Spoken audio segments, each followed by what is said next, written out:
દર્શક મિત્રો, ચેનલ સમાચારમાં આપ સૌનું હાર્દિક સ્વાગત છે। શ્રી સોમનાથ ટ્રસ્ટ દ્વારા વેરાવળ સિવિલ હોસ્પિટલ ખાતે નિઃશુલ્ક ટિફિન સેવાનો શુભારંભ કરવામાં આવ્યો।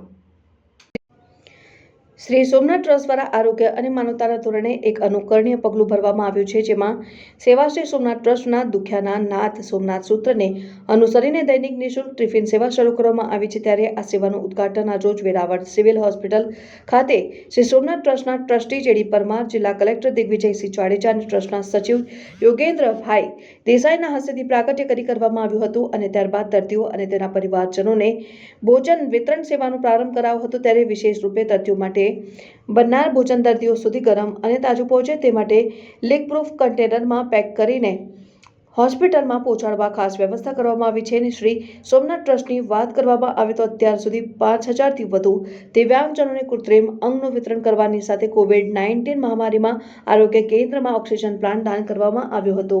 રિપોર્ટર દીપક જોશી, શિનોર સમાચાર news, Gir Somnath. Veraval civil hospital ખાતે જે દર્દીઓ દાખલ થાય છે એમાં બહાર ગામથી પણ આવેલા હોય છે।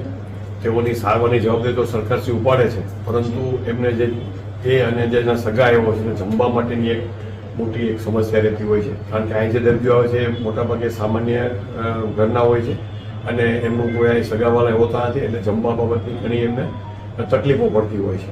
તો એ બાબતે સોમનાથ ટ્રસ્ટને અમે વિનંતી કરેલ છે ભાઈ અહીં જે દર્દીઓ જે દાખલ થાય છે એમને એમના સગાને જો આપણા તરફથી નિઃશુલ્ક ભોજન પૂરું પાડવામાં આવે તો એ ઘણી રાહતની બાબત થશે।